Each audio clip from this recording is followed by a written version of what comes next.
Nunca olvidaré el sonido de sus tacones Louboutin golpeando el mármol italiano mientras se acercaba a mi escritorio aquella mañana de marzo. Valeria Montes de Sandoval, así se hacía llamar después de casarse con el hijo del CEO, tenía apenas 29 años, un MBA comprado en una universidad de tercera categoría en algún país del Caribe que prometía títulos acelerados, y el ego más inflado que he visto en mis 16 años trabajando en la industria farmacéutica. Yo soy Lorena Aguirre y hasta hace 6 meses era directora de Compliance y Asuntos Regulatorios en Pharmacorp Internacional, una multinacional con presencia en 47 países, más de 8.000 empleados globalmente y facturación anual de 3.2 mil millones de euros. Digo era porque ese día de marzo, frente a toda la junta directiva y con la crueldad calculada de quien cree tener poder absoluto, Valeria decidió que mi carrera había terminado.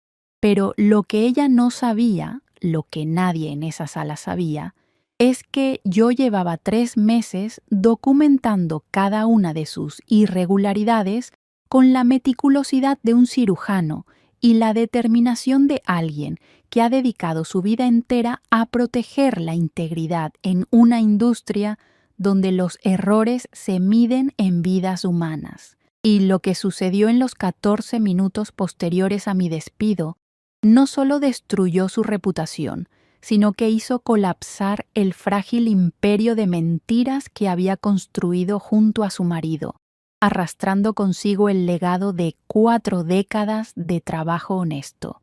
Déjenme llevarlos al principio de esta historia, porque cada detalle importa cuando se trata de entender cómo una sola persona sin escrúpulos puede poner en riesgo millones de vidas. Llegué a Pharmacorp en 2008, recién graduada de mi maestría en Derecho Farmacéutico de la Universidad Complutense de Madrid, con honores y una tesis sobre armonización regulatoria europea que todavía se usa como referencia en algunos programas académicos. Tenía 27 años, toda la energía del mundo y la determinación férrea de hacer las cosas bien en una industria que literalmente tenía el poder de salvar o destruir vidas. Comencé como analista junior en el Departamento de Asuntos Regulatorios, ganando un salario modesto pero justo.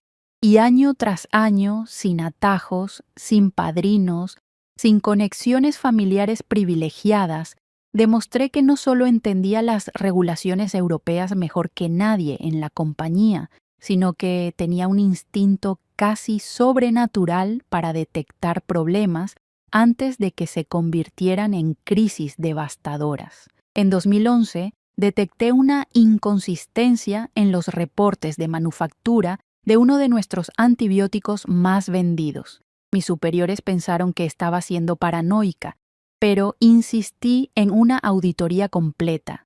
Resultó que un proveedor había estado enviando un ingrediente con pureza del 94%, cuando el estándar requería 98%.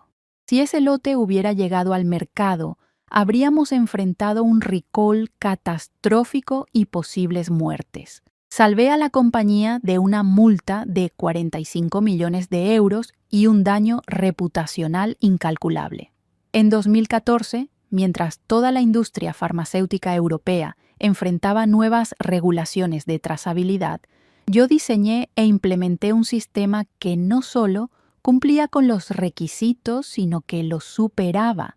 La Agencia Europea de Medicamentos usó nuestro modelo como ejemplo de mejores prácticas. Ese trabajo me valió un reconocimiento internacional y mi primera portada en una revista especializada del sector. En 2016, durante una auditoría sorpresa que habría aterrado a cualquier compañía, yo guié a los inspectores a través de cada proceso, cada documento, cada procedimiento, con una confianza que solo viene de saber que has hecho todo correctamente. Salimos con 0 observaciones críticas, algo prácticamente inaudito en auditorías de ese nivel, Y en 2019, después de más de una década de excelencia sostenida, me ascendieron a directora del Departamento de Compliance y Asuntos Regulatorios. A mis 38 años, me convertí en la persona más joven en ocupar ese cargo en la historia de Pharmacorp y la primera mujer. Reportaba directamente al CEO, Rodrigo Sandoval, y tenía un equipo de 23 profesionales bajo mi supervisión. Rodrigo Sandoval era un hombre de 68 años que había fundado la empresa 40 años atrás en un pequeño laboratorio en las afueras de Barcelona y la había convertido en un gigante europeo. Era del tipo de empresarios de la vieja escuela, trabajador incansable, visionario cuando se trataba de ciencia, pero también profundamente ético. Lorena, me decía cada vez que nos reuníamos, tú eres la conciencia de esta compañía. Mientras estés aquí, sé que estamos haciendo las cosas bien. Duermo tranquilo por las noches sabiendo que tú estás vigilando. Esas palabras significaban todo para mí. No solo porque venían de un hombre que respetaba profundamente, sino porque encapsulaban exactamente por qué había elegido esta carrera. No estaba aquí para hacer dinero rápido o escalar posiciones corporativas a cualquier costo. Estaba aquí porque cada pastilla que salía de nuestras instalaciones era tomada por una persona real, una madre con hipertensión, un padre con diabetes, un niño con una infección. Mi trabajo era asegurarme de que cada una de esas personas recibiera exactamente lo que necesitaba para mejorar o salvar su vida. Pero en 2022 todo comenzó a cambiar de maneras que nunca hubiera anticipado. El hijo de Rodrigo, Sebastián Sandoval, era todo lo que su padre no era. Criado en la abundancia extrema, había pasado sus 20s viajando por el mundo, abriendo y cerrando negocios fallidos financiados por papá y cultivando una reputación como playboy en los círculos sociales de Barcelona y Madrid. A sus 32 años, su mayor logro profesional era haber organizado un festival de música electrónica que perdió 2 millones de euros en su primera edición. Rodrigo había intentado durante años que Sebastián se interesara en la empresa familiar, sin éxito. Pero entonces Sebastián conoció a Valeria Montes en un evento de networking para emprendedores digitales, uno de esos eventos llenos de personas vendiendo humo y llamándolo innovación. Valeria era lo que se podría llamar una influencer corporativa, un término que ella misma parecía haber inventado. Tenía 150,000 seguidores en LinkedIn, donde publicaba frases motivacionales copiadas de otros, fotos en conferencias caras a las que asistía sin pagar y videos donde hablaba sobre mindset emprendedor y disrupción digital sin decir realmente nada de sustancia. Organizaba eventos de networking para emprendedoras millennial, donde básicamente cobraba 200 euros por entrada para que la gente tomara café y se tomara fotos con banners de sponsors que ella conseguía prometiéndoles exposición. Su empresa era una consultora llamada Visión Disruptiva, que, según investigué después, nunca había tenido más de 3 clientes reales y básicamente sobrevivía de vender cursos online sobre cómo vender cursos online. La definición perfecta de un castillo de naipes, pero Valeria tenía algo que Sebastián encontró irresistible: ambición disfrazada de visión empresarial y la habilidad de hacer que ideas vacías sonaran revolucionarias. Se casaron en una boda ostentosa de 800 invitados en una finca en Mallorca, que costó más de 400,000 euros, y fue documentada exhaustivamente en redes sociales con el hashtag #SoPowerCoupleGoals.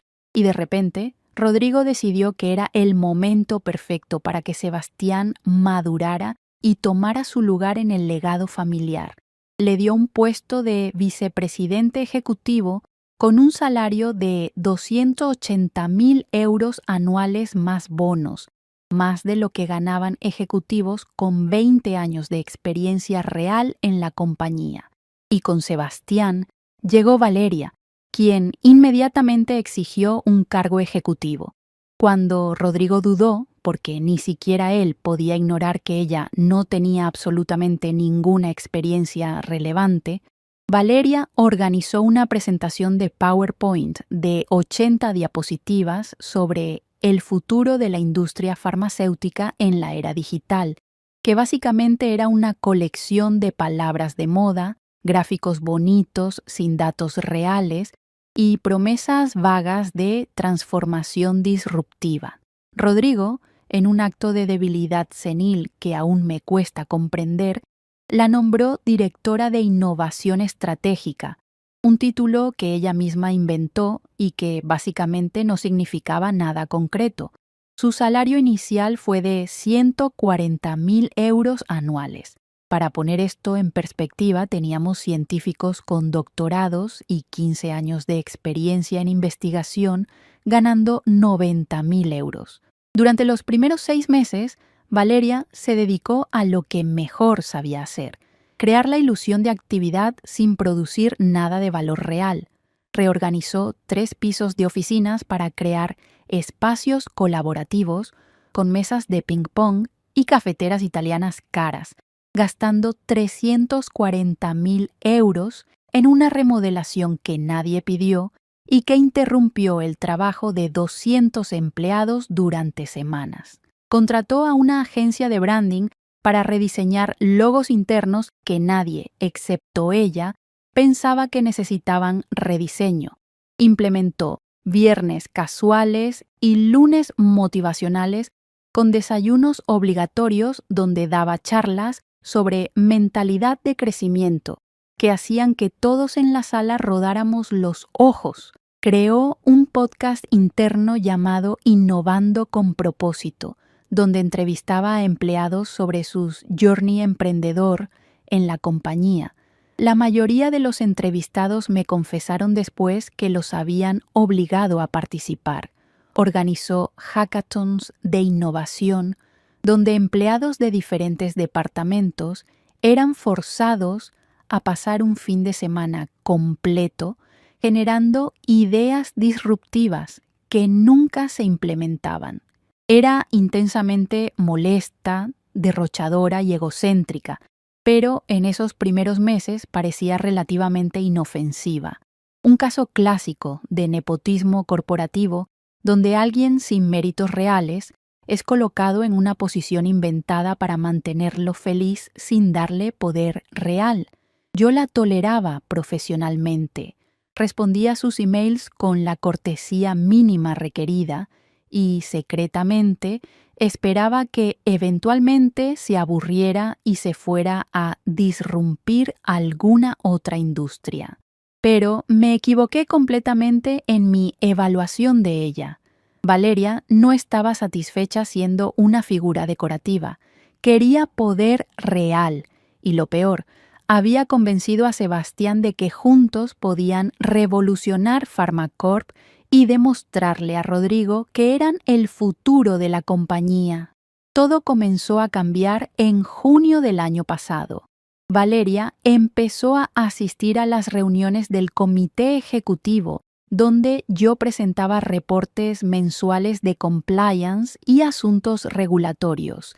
Al principio, solo hacía comentarios estúpidos sobre modernizar procesos y ser menos rígidos con las regulaciones obsoletas. ¿Realmente necesitamos esperar 90 días para las pruebas de estabilidad?, preguntaba, interrumpiendo presentaciones técnicas. Otras industrias lanzan productos en semanas, no meses. Valeria, le explicaba con paciencia profesional, no somos una aplicación de teléfono, somos una empresa farmacéutica. Estas regulaciones existen porque estamos literalmente poniendo químicos en los cuerpos de las personas. Un error puede matar a alguien, pero seguramente hay formas de ser más ágiles sin comprometer la seguridad, insistía, como si fuera la primera persona en la historia en pensar en esa posibilidad. Si las hubiera, respondía firmemente, ya las estaríamos usando. Cada regulación que seguimos tiene detrás décadas de ciencia y, frecuentemente, tragedias que enseñaron lecciones durísimas sobre qué sucede cuando tomas atajos. Podía ver en sus ojos que mi tono, firme, educativo, ligeramente condescendiente, la irritaba profundamente. Valeria no toleraba que la corrigieran, especialmente una mujer 13 años mayor que ella que claramente tenía la experiencia y conocimiento que ella nunca tendría. Un día después de una reunión particularmente tensa, donde yo había explicado por qué no podíamos acelerar la aprobación de un nuevo medicamento para la diabetes, me interceptó en el pasillo. Ese es el momento que mencioné al principio. Los tacones Louboutin sobre el mármol italiano, acercándose con esa confianza falsa que caracteriza a las personas que confunden arrogancia con autoridad. Lorena, cariño, me dijo con esa sonrisa de plástico que me hizo sentir náuseas. Entiendo que tienes mucha experiencia y que has hecho cosas importantes aquí, pero el mundo está cambiando, ¿sabes? Ya no podemos seguir haciendo las cosas como en los 90. Necesitamos agilidad, innovación, disrupción. Ni siquiera pronunciaba correctamente las palabras de moda que usaba constantemente. Valeria, respondí manteniendo cada gramo de profesionalismo que poseía. La agilidad no puede, no debe, comprometer la seguridad de los pacientes. Estas regulaciones existen porque, en el pasado, compañías que tomaron atajos mataron personas. La tragedia de la talidomida en los años 60, el escándalo del Vioxx en los 2000, docenas de otros casos donde la prisa por llegar al mercado resultó en... Eso es exactamente a lo que me refiero, me interrumpió, su sonrisa ahora más tensa. Esa mentalidad de no se puede es lo que está frenando a esta compañía. Estamos perdiendo oportunidades frente a competidores más ágiles porque tenemos miedo de innovar. No tenemos miedo de innovar, repliqué, sintiendo mi paciencia empezar a agotarse. Innovamos constantemente dentro de los marcos regulatorios existentes. Lo que no hacemos es poner vidas en riesgo para ahorrar unas semanas en el calendario de lanzamiento. Bueno, dijo con un tono que intentaba ser dulce, pero sonaba amenazante. Quizás es momento de repensar esos marcos. Sebastián y yo estamos trabajando en algunas ideas para modernizar ciertas áreas. Esperamos tu apoyo cuando las presentemos. Se alejó antes de que pudiera responder, pero sus palabras me dejaron con una sensación de inquietud que no pude sacudir durante días. Antes de continuar con lo que sucedió después, déjenme pedirles algo. Si encuentran valor en esta historia, en estas lecciones sobre integridad corporativa y las consecuencias de la arrogancia sin límites, podrían tomarse un segundo para darle me gusta a este video y suscribirse al canal, porque lo que estoy a punto de revelar no solo involucra fraude corporativo por 600 millones de euros, sino el tipo de arrogancia sistémica que hace que personas sin escrúpulos crean que las leyes no aplican para ellos y necesitan escuchar cada detalle de cómo 14 minutos de verdad meticulosamente documentada destruyeron un imperio de mentiras construido durante 2 años de engaños calculados. En agosto, empecé a notar irregularidades en los reportes que llegaban a mi departamento para revisión final. Pequeñas cosas al principio, el tipo de inconsistencias que alguien sin mi experiencia podría pasar por alto o atribuir a errores administrativos menores, fechas de aprobación que no coincidían perfectamente con los registros oficiales en nuestro sistema central, firmas en documentos de validación de lotes que parecían apresuradas, casi descuidadas, cuando normalmente eran meticulosas, proveedores nuevos de ingredientes activos apareciendo en órdenes de compra sin haber pasado por el proceso de validación y certificación, que normalmente tomaba meses. Al principio pensé que quizás era paranoia de mi parte, pero llevo suficiente tiempo en esta industria para saber que los pequeños errores en manufactura farmacéutica frecuentemente son síntomas de problemas mucho más grandes ocultos debajo de la superficie. Así que empecé a investigar más profundo y lo que encontré me heló la sangre. Valeria había creado algo llamado Equipo de Aceleración de Proyectos, otro nombre vacío que sonaba impresionante, pero que básicamente era un grupo de empleados jóvenes y ambiciosos que ella había reclutado con promesas de ascensos rápidos y bonos sustanciales. Este equipo reportaba directamente a ella y a Sebastián, completamente por fuera de las estructuras normales de la compañía y, crucialmente, sin supervisión del departamento de compliance, legal o finanzas. Este equipo tenía autorización dada personalmente por Sebastián usando su nueva autoridad como vicepresidente ejecutivo para agilizar procesos de aprobación interna de nuevos medicamentos y optimizar cadenas de suministro. En términos simples y aterradores, estaban saltándose controles de calidad sistemáticamente para lanzar productos más rápido al mercado y reducir costos de manufactura. Cuando llevé mis preocupaciones iniciales a Rodrigo en una reunión privada a finales de agosto, esperaba que tomara acción inmediata. Después de todo, él me había dicho 1000 veces que yo era la conciencia de la compañía, pero su reacción me dejó devastada. Lorena, entiendo tu preocupación, me dijo con una expresión cansada que nunca le había visto antes, pero confío en mi hijo. Sebastián me ha explicado que están implementando metodologías ágiles que son estándar en otras industrias. Probablemente estás malinterpretando su nuevo enfoque más dinámico.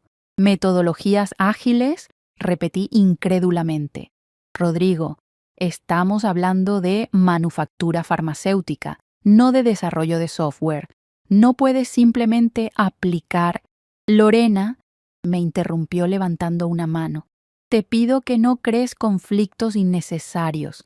Dale tiempo a Sebastián para demostrar lo que puede hacer y por favor intenta ser más flexible en tu enfoque. El mundo está cambiando. Esas palabras, intenta ser más flexible, viniendo del hombre que me había enseñado que en esta industria la inflexibilidad en ciertos principios es literalmente una cuestión de vida o muerte, fueron como una bofetada. Salí de esa reunión sabiendo que algo estaba terriblemente mal y sabiendo que tendría que manejar esta situación completamente sola. En septiembre, las cosas escalaron dramáticamente. Un técnico de laboratorio llamado Miguel Ángel Torres, un hombre de 52 años que llevaba 20 años en la compañía con una reputación impecable y 3 premios internos de excelencia, vino a mi oficina visiblemente nervioso. Cerró la puerta con manos temblorosas y me entregó una carpeta café desgastada. «Señor Aguirre», dijo con voz quebrada, «no sé con quién más hablar de esto».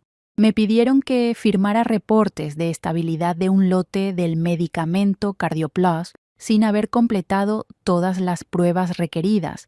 Cuando me negué, el supervisor me dijo que la orden venía de arriba y que, si no cooperaba, encontrarían fácilmente a alguien que sí lo hiciera. «Señora, tengo 3 hijos. No puedo perder este trabajo, pero tampoco puedo firmar algo que sé que está mal». Mi corazón se aceleró. CardioPlus era nuestro medicamento estrella para hipertensión, con ventas anuales de 240 millones de euros. Más importante, era utilizado por más de 2 millones de personas en toda Europa. Un error en su formulación no era solo un problema legal o financiero, podía ser literalmente mortal. «Miguel», le dije con toda la calma que pude reunir, «hiciste bien en venir a mí. Quiero que sepas que te voy a proteger. pero necesito que me cuentes exactamente qué pasó, cada detalle. Durante los siguientes 45 minutos, Miguel me contó una historia que confirmó mis peores temores. El equipo de aceleración había implementado un sistema paralelo donde ciertos lotes de producción podían ser fast-tracked, aprobados para distribución sin completar todos los protocolos de prueba estándar. La justificación que les daban a los técnicos era que las pruebas completas eran redundantes para productos ya establecidos y que los nuevos modelos predictivos desarrollados por consultores externos podían garantizar la calidad sin necesidad de esperar los resultados de pruebas de estabilidad de largo plazo. Era una mentira peligrosa envuelta en lenguaje técnico sofisticado. ¿Quién específicamente te dio esta orden?, pregunté, aunque ya intuía la respuesta. El coordinador del equipo de Valeria Montes, un tipo joven llamado Daniel Vargas. Dijo que necesitaban acelerar el lanzamiento de la nueva presentación de CardioPlus porque ya habían prometido fechas específicas a los distribuidores mayoristas en Alemania y Francia, y que cualquier retraso costaría millones en penalizaciones contractuales. Documenté todo lo que Miguel me dijo. Le aseguré nuevamente que lo protegería. Y esa noche, sentada en mi oficina vacía a las 11 p.m., tomé una decisión que cambiaría todo. No podía ir directamente a las autoridades regulatorias con información incompleta. Necesitaba evidencia sólida e irrefutable. Tampoco podía confiar en que Rodrigo tomaría acción, dado cómo había respondido a mis preocupaciones anteriores. Y si alertaba públicamente a Sebastián y Valeria sobre lo que sabía, simplemente destruirían evidencia y me despedirían inmediatamente. Tenía que ser más inteligente que ellos. Tenía que construir un caso tan completo, tan documentado, tan absolutamente irrefutable, que ninguna cantidad de dinero, conexiones o abogados pudiera refutarlo. Así que comencé a construir el archivo más meticuloso de mi carrera. Durante los siguientes 3 meses, de septiembre a diciembre, viví una doble vida. Externamente, seguía siendo Lorena Aguirre, la directora de compliance que asistía a reuniones, revisaba reportes y mantenía las operaciones diarias funcionando normalmente. Sonreía en las reuniones ejecutivas, respondía emails, actuaba como si nada estuviera mal, pero internamente cada minuto libre lo dedicaba a mi investigación secreta. Llegaba a la oficina a las 6 a.m., 2 horas antes que todos, para revisar sistemas sin ser observada. Me quedaba hasta las 10 p.m. revisando copias de seguridad de documentos, comparando versiones anteriores con versiones actuales, identificando cambios y alteraciones. Pasé incontables horas en archivos físicos almacenados en el sótano, fotografiando documentos originales antes de que pudieran ser actualizados. Construí un archivo que incluía 847 emails internos entre miembros del equipo de aceleración, Sebastián y Valeria, discutiendo específicamente cómo optimizar, eufemismo para saltar, procesos de control de calidad. Mensajes de WhatsApp que obtuve legalmente de empleados que me los compartieron voluntariamente porque estaban aterrados de las consecuencias de lo que estaban siendo forzados a hacer. 34 reportes de calidad que habían sido alterados después de su creación original, con metadatos que probaban exactamente cuándo y por quién fueron modificados. Testimonios detallados de 11 empleados diferentes, técnicos de laboratorio, supervisores de producción, analistas de calidad, todos describiendo presiones similares, amenazas veladas y una cultura sistemática de el fin justifica los medios. Grabaciones de audio de reuniones donde yo tenía todo el derecho legal de grabar como directora de compliance, supervisando procesos críticos. Análisis comparativos mostrando que ciertos lotes habían sido distribuidos semanas o incluso meses antes de que estuvieran técnicamente listos según nuestros propios protocolos. Lo que descubrí fue un esquema mucho más elaborado y peligroso de lo que inicialmente había imaginado. Valeria y Sebastián no solo estaban acelerando procesos, habían creado un sistema completo, casi ingenioso en su alcance, donde 1. Aprobaban medicamentos sin completar todas las fases de prueba requeridas, usando modelos predictivos sin validación científica real para justificar la omisión de ciertos tests. 2. Falsificaban sistemáticamente documentación de lotes para que pareciera que cumplían con todas las regulaciones, alterando fechas, resultados y firmas en documentos oficiales. 3. Habían comenzado a usar proveedores no certificados de ingredientes activos de China e India, identificados a través de una empresa consultora en Hong Kong, porque eran 40% más baratos que proveedores certificados europeos. 4. Sobornaban a inspectores internos de calidad con bonos de desempeño no oficiales, básicamente pagos bajo la mesa, para que no vieran ciertas irregularidades durante auditorías internas. 5. Creaban reportes financieros paralelos donde los ahorros generados por estos atajos se mostraban como eficiencias operativas que hacían que sus números trimestrales lucieran espectaculares. Y todo esto, ¿para qué propósito último? Para mostrar resultados espectaculares en sus primeros 2 años de gestión que demostrarían que su enfoque innovador era superior al enfoque obsoleto y rígido de la vieja guardia. En sus primeros 18 meses, habían reducido costos operativos en un 23%, una cifra casi imposible de lograr legítimamente, y acelerado lanzamientos de productos en un 35%. Los inversionistas estaban absolutamente encantados. Las acciones de Pharmacorp habían subido 41%. En conferencias de analistas financieros, Sebastián y Valeria eran presentados como ejemplos de nueva generación de liderazgo farmacéutico.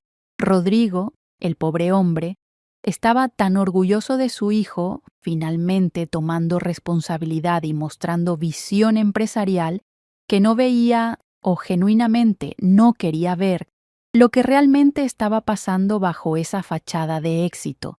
Pero yo sí lo veía, y cada día que pasaba, más empleados aparecían silenciosamente en mi oficina con las mismas historias: presión extrema para cortar esquinas, amenazas apenas veladas de que serían eliminados del equipo si no cooperaban, una cultura tóxica donde cuestionar cualquier decisión del equipo de aceleración era visto como traición corporativa.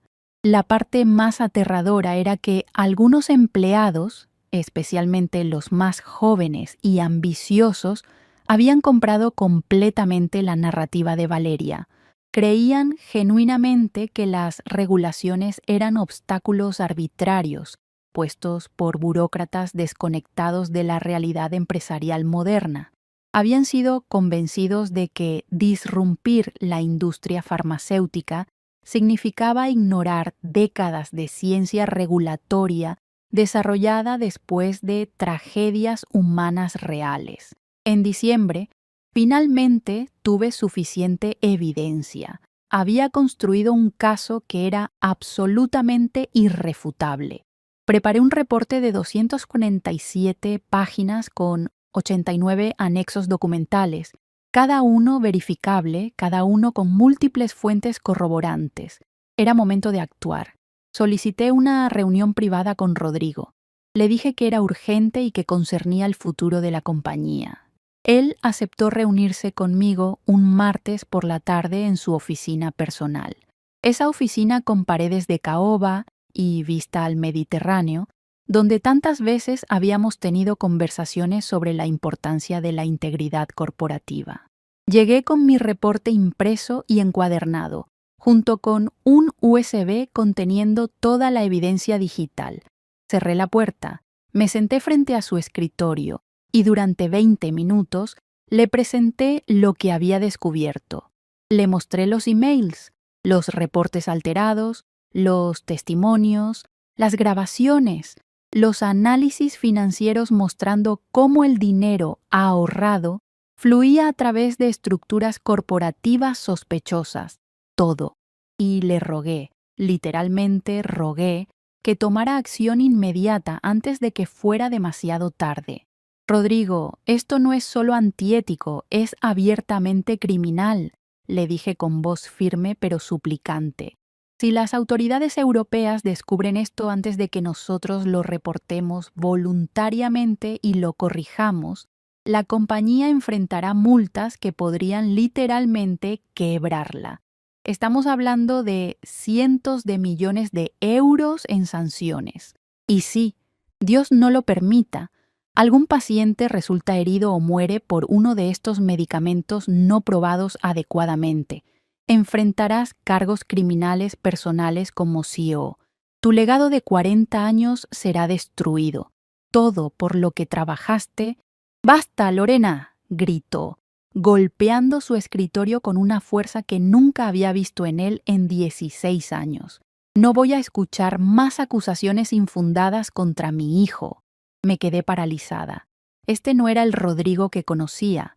Este era un hombre diferente. Un padre cegado por amor y desesperación por creer que su hijo finalmente había encontrado su camino. Rodrigo, dije con voz temblorosa pero firme, la evidencia está aquí. No son acusaciones, son hechos documentados. Solo míralos. Lo que veo, me interrumpió con frialdad, es a una empleada resentida porque mi hijo y su esposa llegaron a cambiar cosas que tú controlas hace años. Esto es resistencia al cambio disfrazada de preocupación ética. Sentí como si me hubieran golpeado en el estómago. Resentida. Rodrigo, he dedicado 16 años de mi vida a proteger esta compañía. He renunciado a tiempo con mi familia, a vida personal, todo para asegurar que... Esta reunión terminó, Lorena. Te sugiero que te enfoques en tu trabajo y dejes de interferir con los proyectos de innovación. Eso es todo. Salí de su oficina con las piernas temblando y el reporte de 247 páginas todavía en mis manos. Él ni siquiera había querido mirarlo. Esa noche tomé la decisión más difícil de mi carrera profesional. Si Rodrigo no actuaría, tendría que hacerlo las autoridades. Contacté anónimamente a la Agencia Europea de Medicamentos y a la Comisión Nacional del Mercado de Valores española. Les envié copias completas de mi investigación, pero cometí un error fatal. Subestimé cuán rápido Valeria descubriría que alguien estaba investigándola. 2 semanas después, en esa mañana de marzo que mencioné al inicio, llegué a la oficina para encontrar un email convocándome a una reunión extraordinaria de la Junta Directiva a las 10 a.m. Tema: reestructuración del Departamento de Compliance. Cuando entré a la sala de juntas, todos estaban allí. Rodrigo, Sebastián, Valeria y los 8 miembros de la Junta. La atmósfera era tensa como alambre a punto de romperse. Valeria se puso de pie, impecable en su traje Chanel y esos malditos Louboutin rojos. Tenía una sonrisa de victoria absoluta. Lorena, gracias por venir, dijo con dulzura venenosa. Hemos estado revisando el desempeño de tu departamento y, lamentablemente, hemos identificado serias deficiencias. Resistencia sistemática a la innovación, sabotaje activo de proyectos estratégicos y, lo más grave, un ambiente tóxico que has creado donde empleados sienten que no pueden trabajar efectivamente. Presentó un PowerPoint preparado meticulosamente, testimonios de empleados del equipo de aceleración quejándose de mi micromanagement, emails míos sacados de contexto para hacer parecer que era obstinada y difícil. Incluso tenían un informe psicológico, pagado por ellos, obviamente, sugiriendo que yo mostraba signos de paranoia organizacional y resistencia patológica al cambio. Era una ejecución profesional perfectamente orquestada. Por lo tanto, concluyó Valeria, la Junta ha decidido que es momento de un cambio de liderazgo en compliance. Tu posición está siendo eliminada efectiva inmediatamente. Recibirás 6 meses de indemnización. Seguridad te acompañará a tu oficina para recoger tus pertenencias personales. El silencio en la sala era absoluto. Rodrigo ni siquiera me miraba a los ojos. Y entonces hice algo que Valeria nunca anticipó. Sonreí.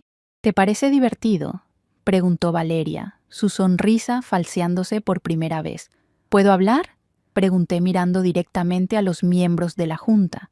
No creo que sea necesario, intentó interrumpir Sebastián. Creo que querrán escuchar esto, dije calmadamente. Saqué mi teléfono y lo conecté al proyector de la sala, porque lo que voy a mostrarles en los próximos 14 minutos no solo salvará mi reputación, sino que probablemente salvará a esta compañía de la destrucción total. Durante exactamente 14 minutos, proyecté evidencia tras evidencia. Emails, documentos alterados, testimonios grabados, análisis financieros, la estructura completa del fraude, expuesta con precisión quirúrgica. Los rostros de los miembros de la Junta pasaron de confusión a shock a horror absoluto. Mostré mensajes de WhatsApp donde Valeria literalmente escribía: «No me importan sus estúpidos protocolos de 90 días. Díganles que firmen o los reemplazo». Mostré reportes financieros paralelos donde habían ocultado pagos a proveedores no certificados. Mostré el análisis mostrando que habían distribuido medicamentos valorados en 600 millones de euros que no habían completado protocolos de seguridad obligatorios. Y para el gran final, mostré el email que Sebastián había enviado a un ejecutivo financiero apenas 3 días antes. Necesitamos mantener estos números altos hasta el Q2. Después de que papá anuncie su retiro y yo asuma como CEO, podemos descubrir algunos errores contables del equipo anterior. Pero hasta entonces, nada de compliance puede frenar el momentum. El color desapareció del rostro de Rodrigo. Valeria estaba pálida como papel. Sebastián intentó hablar, pero no salían palabras. Y para su información, concluí mirando directamente a Valeria, copias completas de toda esta evidencia fueron enviadas a la Agencia Europea de Medicamentos, la Comisión Nacional del Mercado de Valores y 3 periódicos financieros europeos hace exactamente 72 horas. Los investigadores ya están en camino. El silencio que siguió fue ensordecedor. Rodrigo me miró con lágrimas en los ojos, lágrimas de traición, pero no hacia mí, hacia su hijo. Lo que sucedió en las siguientes semanas fue un colapso corporativo de proporciones épicas. La agencia europea inició la investigación más grande en su historia. Pharmacorp enfrentó multas de 340 millones de euros. Tuvimos que hacer recall de productos valorados en 280 millones más. Sebastián y Valeria fueron arrestados. Ella enfrenta hasta 12 años de prisión por fraude corporativo, falsificación de documentos oficiales y poner en peligro la salud pública. Sebastián enfrenta cargos similares. Rodrigo renunció inmediatamente, su legado de 40 años manchado para siempre por la ambición ciega hacia su hijo. Murió 6 meses después. Los médicos dijeron que fue un infarto, pero yo sé que fue un corazón roto. La compañía sobrevivió, apenas. Trajeron nuevo liderazgo. Implementaron reformas masivas. Y yo fui reinstalada con un título aún más alto y autoridad absoluta sobre compliance. Pero la victoria se sintió vacía, porque, al final, tuve razón sobre todo, pero el costo fue devastador.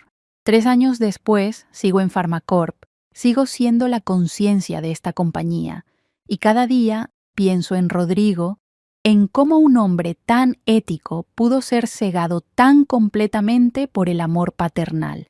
La lección que aprendí y que quiero que ustedes entiendan es esta. La integridad corporativa no es negociable. Nunca. Sin importar quién esté presionando, sin importar cuánto dinero esté en juego, sin importar cuán convincente suene la justificación. Porque al final del día, cuando trabajas en una industria donde tus decisiones afectan directamente vidas humanas, no hay espacio para atajos, no hay espacio para disrupción que ignore la seguridad, no hay espacio para ambición sin ética. Y si alguna vez se encuentran en una posición donde tienen que elegir entre su carrera y hacer lo correcto, les prometo esto: elijan hacer lo correcto, siempre, porque podrán quitarte tu trabajo, tu título, tu reputación temporal. Pero si mantienes tu integridad, si documentas meticulosamente la verdad, si tienes el coraje de enfrentar a los poderosos con evidencia irrefutable, al final, la verdad prevalece, siempre prevalece, y esos 14 minutos donde proyecté la verdad ante esa junta directiva, esos fueron los 14 minutos más importantes de mi carrera.